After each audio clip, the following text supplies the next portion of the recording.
you and I are outside or wherever we might be, and you and I engage in a discussion, and I ask you, hey, do you still beat your wife? How often do you beat your wife? Or do you still beat your wife? Or there's been accusations that you beat your wife. Now, if there's a crowd who's standing around you, you can imagine you're going to be somewhat put off by this. And you may respond that I don't beat my wife. Whether that's true or not, the crowd that's outside has no way to know whether it's true or not. They either have to believe you or disbelieve you. And beyond whether they believe you or disbelieve you, the whole conversation itself, you can imagine, doesn't necessarily look all that well for you, whether or not you beat your wife or not. It almost becomes somewhat of a secondary thing on whether or not you beat your wife than dealing with the conversation in and of itself. The conversation of itself tars you to some degree. There are going to be certain parts of the population that's paying attention. There's going to be certain parts that's not, that are only going to leave with this notion, this vain thought that you, this person who they don't know, may in fact beat their wife. The very act of having the conversation is problematic, not necessarily in the conversation itself, the very fact that you're having that conversation. The same thing is true from politics, meaning from the standpoint of a political campaign. A candidate gets hit with some bit of information. Someone asks him, how often do you beat your wife? Question. You have a certain segment of the population that is engaged in paying attention to it. Those may be your supporters. There's a certain part of the population that doesn't care whether or not it's true. Those may be your detractors, and they will bring up the fact that you beat your wife constantly, or bring allusions to it, whether or not it's true or not, because they hate your guts and they want to see you fail politically. But there's the rest of the population.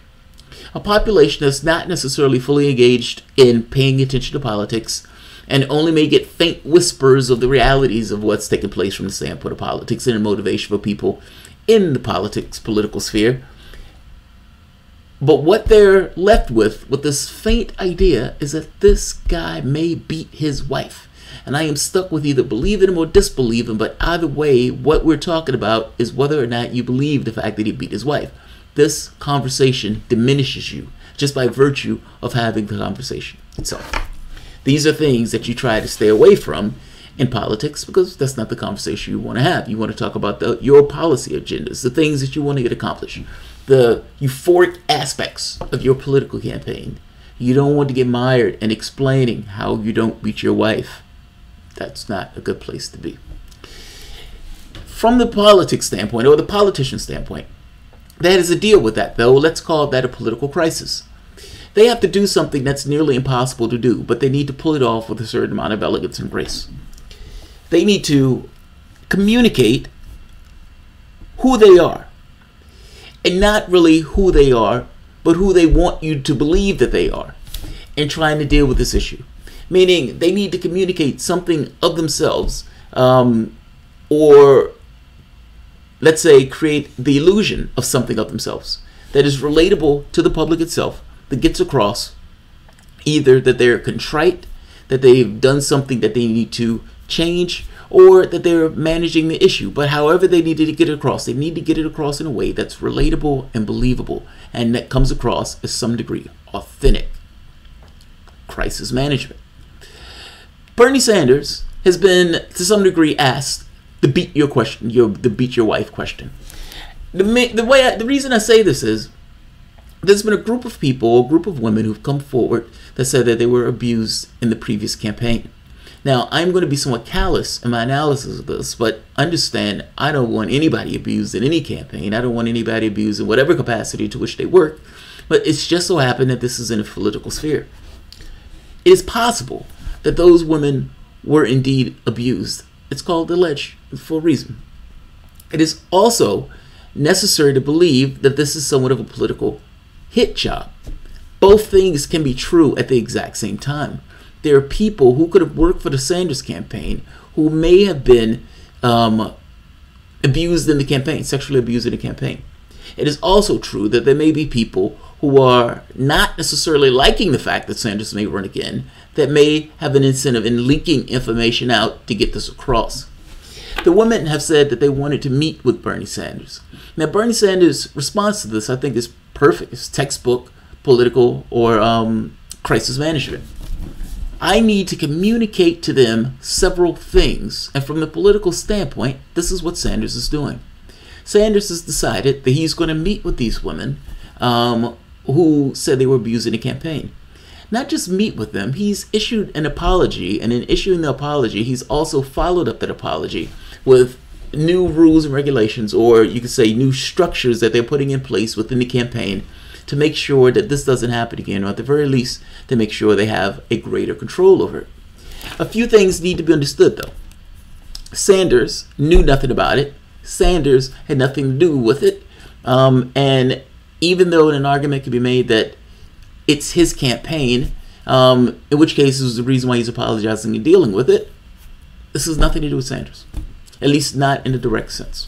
That said, he is dealing with it the way he should deal with it, because whether or not this is a political hit or not, whether or not this is true, both of those things can be true at the exact same time.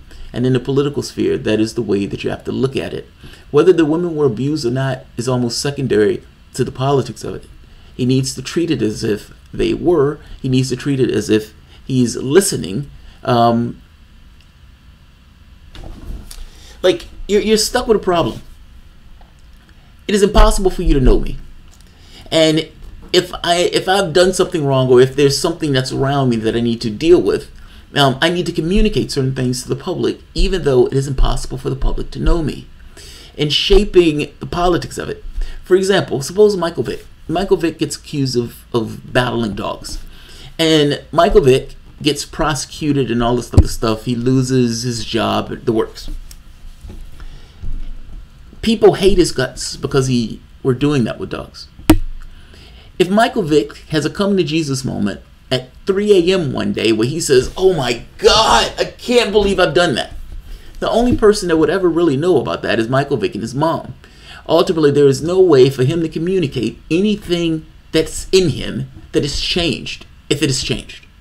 He's stuck with a public relations thing of trying to mind the gap in some way, either in the things that he does or in the things that he says. But at the end of the day, you're still stuck with people knowing the things that took place prior.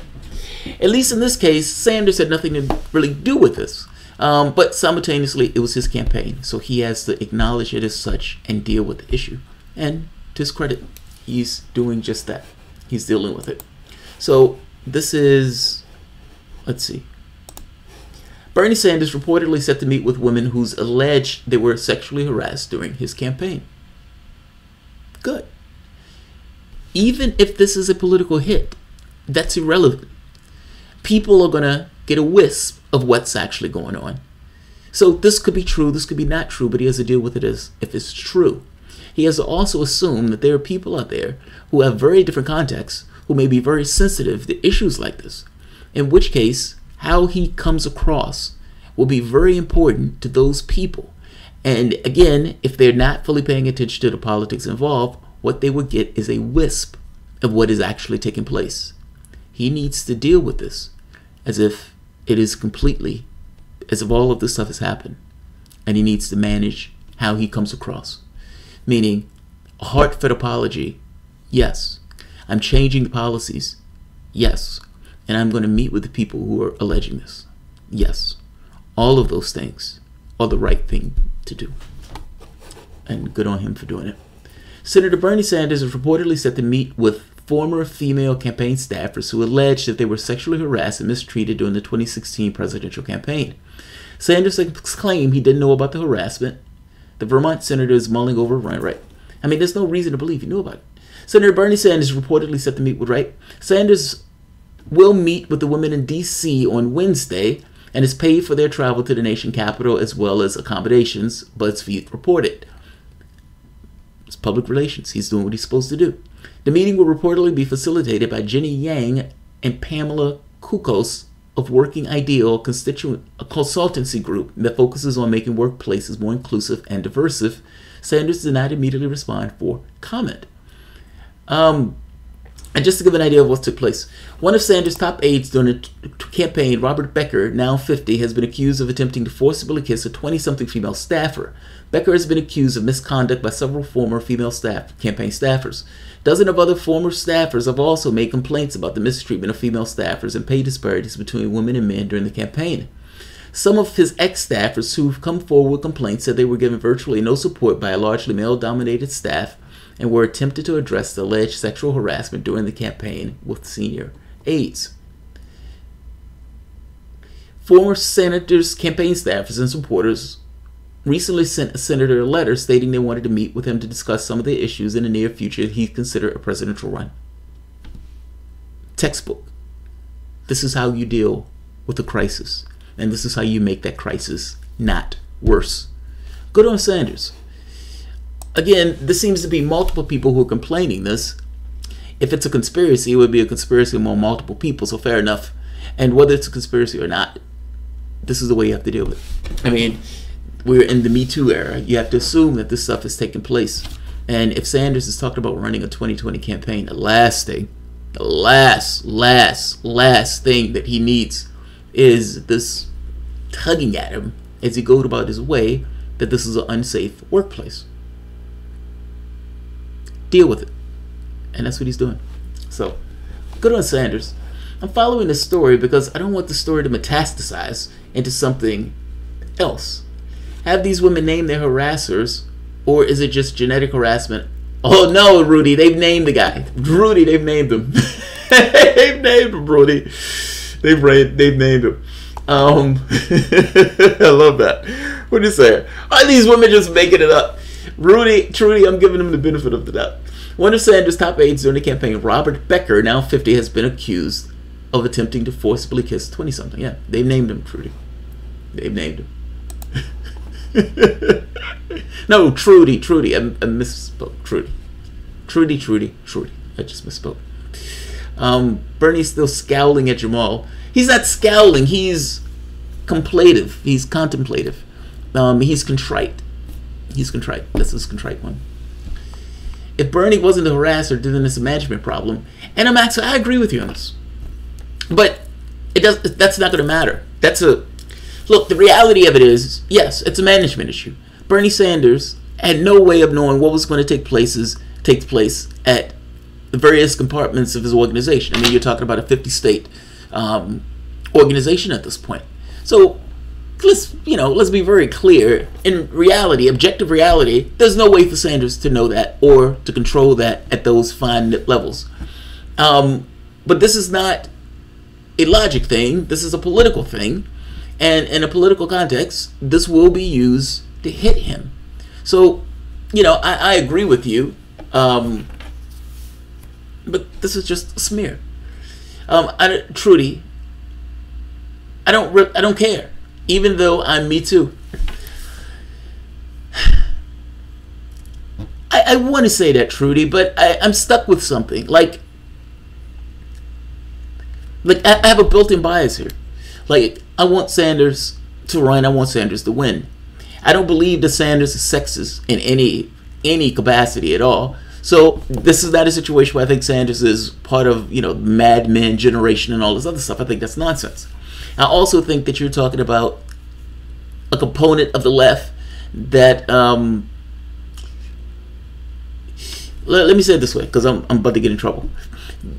I don't want anybody at any workplace being sexually harassed, being physically harassed, or being set upon in any way in general, as an absolute. This is before the Me Too movement. This is after the Me Too movement. I haven't changed my stance on this. This treads upon this idea of individual liberty, and that bugs the shit out of me. I'm somewhat of a libertarian on this front. I want people to be able to pursue their ends without this type of abuse. So I need to be very clear on that point. And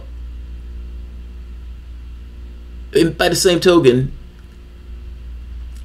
there is an aspect of the left that can be sensitive about this stuff. Some of the sensitivities are brought about by real experiences, so don't misunderstand me, but simultaneously there could be somewhat of a sensitivity with this stuff. Sometimes it's not the easiest thing in the world to piece together what's what.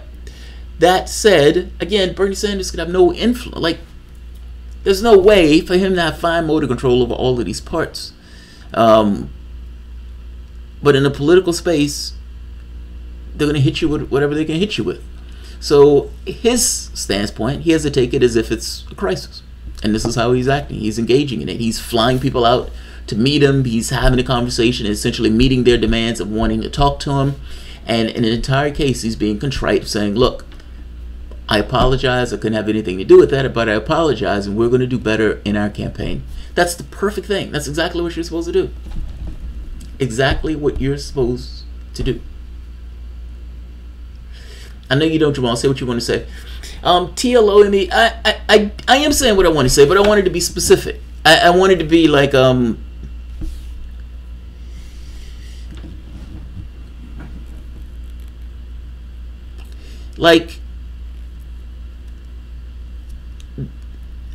from our vantage point, or from my vantage point, I gave you a perfect example. When DeSantis was running against Gillum, and DeSantis comes out and makes a comment about aping around or something. So it was just a bizarre use of the term ape in the conversation. My argument was that's a dog whistle. That Republicans or politicians have used dog whistles all throughout the country as their ability to be overt has become less allowed or less tolerated. Now, there's a certain part of the population that gets off on that. Well, simultaneously, there's a certain part of the population that's white that, because they don't necessarily want to be accused of something unjustly, they tend to give the benefit of the doubt, where African Americans look at this and says, look, he's being racist. They're doing this on purpose of a dog whistle. Whether he's racist or not is somewhat secondary to the point of trying to gin up a certain part of the base. And there's a history of this, and this is just a propagation of the history. Whereas some whites who are on the left looked at that and said, oh man, I don't know, I'm not sure, I'm not certain, maybe he didn't mean it in that way. Has he ever said? Full benefit of the doubt. The difference between these things are from the standpoint of race and the way you look at the world being somewhat of a deciding factor on whether or not you see that as being what it is. I don't know if the same thing is not true for, let's say, women on this. Meaning, there could be some things where me being a guy, me not necessarily being within their context, looks at and gives more of a pass on that they don't necessarily wouldn't give a pass on. My giving a pass is because Sanders had nothing to do with it. But there's some who may not look at it that way with that ease of a lens, and those people may not necessarily be against Sanders. I'm stuck with a gap. I'm not in their objective context. I'm not in their objective reality. And so I'm trying to give the benefit of the doubt on this and not necessarily be like, this is nonsense. This is somewhat of a smear. And even though it may be true and accurate, Sanders is dealing with it. If they're using this against him in a political campaign, this seems to be somewhat of a nonsense thing to use against him. I hope that's clear. Or hope that makes sense. Let's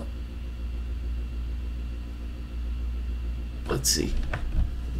Bernie wants to make friends and close the divide, trying to slime us with allegations. See, Trudy, that's the way I see it. But this goes both ways. The allegations could be true, but the allegations has nothing to do with Sanders. I guess that's the point I'm trying to make here. And this goes to this, beat your wife thing. What I call this is weaponized identity politics. Now, yes, these women might and probably have right about those people that are accusing, but it's serious stretch to imply sexist. Yes. That's kind of what I want to get at. Here's the rules, kids. Local heads can harass you. If you want to be part of my campaign, live with it, toots. No, nobody is saying that. Nobody is saying that. That's funny. No federal government, no federal taxes, movement building. I don't know what that means, J. Scott. No federal government, no federal taxes. Oh, I see what you mean. I can agree with that. Like, if there's no federal government, why are we paying taxes? I mean, I'll go one further, Jay.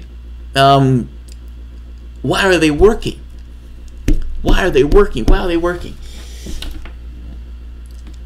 Yeah. I mean, because understand the way I look at this.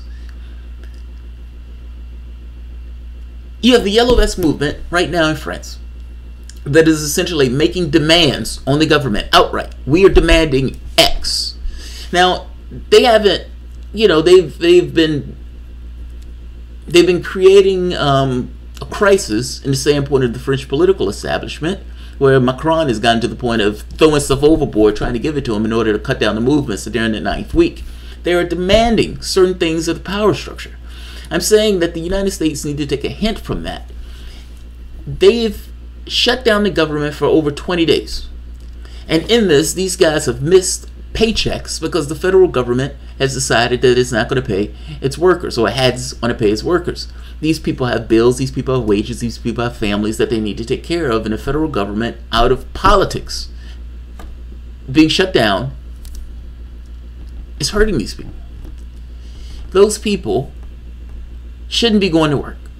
The TSA, the IRS, the park services, the food inspectors, that stuff should grind to a halt. If it's a shutdown, let it be a shutdown. The fact of the matter is these people are suffering in silence while simultaneously still going to work, meaning the government still lurches along without them getting paid. I'm saying it shouldn't lurch at all. It should come to a halt. It shouldn't come to an absolute halt. Cryptic war, not the whole shutdown, nor is it permanent. Grow up. You'll want the Social Security when you're older than Trudy. Yeah, you're missing my point. I mean, whether it's a partial shutdown or not, there's nearly 1 million people who aren't getting paid. That is pretty casual of you to be like, yeah, it's not that big of a deal, grow up. Yeah, it is a big deal for those people who are not getting their wages, who have bills and responsibilities that they need to take care of. It is a big deal. I don't understand these people who are, I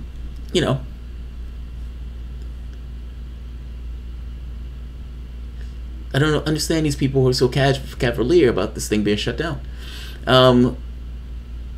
They get a new job. Well, get it. That's, again, I don't understand how you're being casual with that.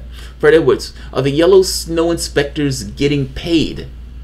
Oh, I don't know. I don't know. I mean, at this point, there are nearly 1 million people who are not getting paid. A lot of them are still going to work for various reasons.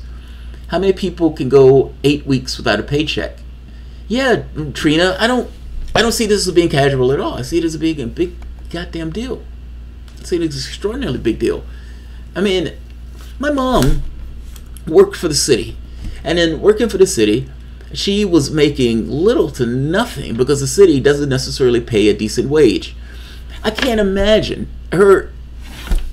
Like, we were always under financial constraints under normal circumstances anyway, meaning we grew up, poor, not necessarily, dirt poor, but we didn't necessarily, she was in a constant thing of being vulnerable and in many cases not necessarily having access to needs. That's a difficult place to be in, and that's working 40 hours a week, if not more, constantly for the course of 20, 30 years. At any time in that process, if her check was held for 2 weeks, if her check was held for 1 week, you're talking about financial dire straits. It was dire straits even with the paycheck. And you're talking about a situation without it. Donald Trump being so cavalier, and some of those Trump supporters being so cavalier about people not getting their paychecks. Those are the people I would need to say grow up. That's a big deal, man.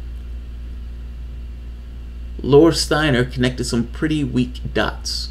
Who just said she connected some pretty weak dots? Cryptic Warrior doesn't understand how taxes work. For Jay Scott. Upstate Raider. If the federal employees strike, it's likely they will be fired. That is true, maybe. It's hard to say. I mean, if you're talking about a collective where all of those people, or a large percentage of those people, organize and form somewhat of a web, even if it's bringing it to a halt for 1 day, I am making the point that there needs to be somewhat of a show of force. The federal government, as it works right now, is not working at all. Meaning there may be a partial shutdown. There are nearly 1 million people not getting paid. The federal government has the money to pay them. It's just decided not to do so, purely for political gamesmanship. Those people's lives are being ruined. I do not understand these people who are so casual with this idea of not receiving a paycheck for the course of weeks. I mean, come on. Come on.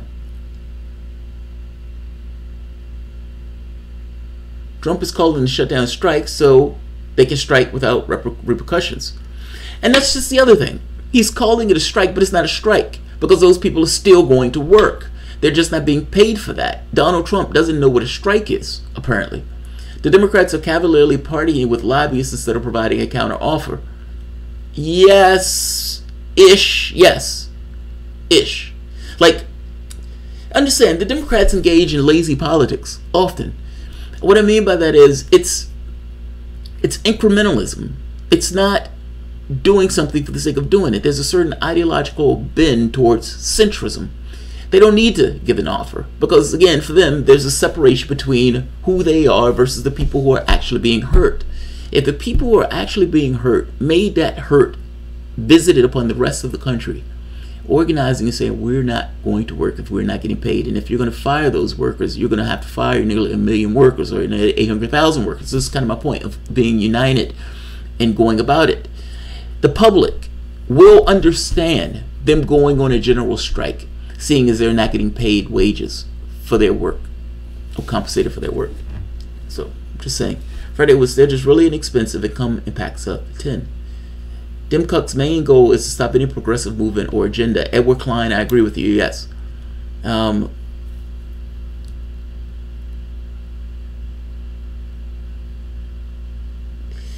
Amaxa, it's kind of funny that both Jason Stapleton and WSWS was pointing out that the Kavanaugh situation was a circus. They were just about the opposite as ideology. Well, it was a circus. I mean, I never... You know, I keep making the point that both things can be true. Like, it can be a circus, but there can also be truth to the fact of what's taking place. The intentions of the individuals involved are different. One person's intention may be earnest, another person's may not be earnest. And despite his intentions not being earnest, they still may be able to utilize somebody whose intentions are. This is not a situation where everybody has the exact same objectives or goals. People have different objectives. Just like this. The same thing with the Sanders thing. It is possible that women were sexually abused during the campaign, but it is also possible that it didn't happen. But it's just as possible that it did happen and it's being used for political effect. Both things can be true at the same time. All right, I'm going to end this. J. Scott, I don't think I've agreed with you more. So, if you guys enjoy the content, please feel free to share, like, subscribe. You can always support the PayPal and Patreon. Thanks all.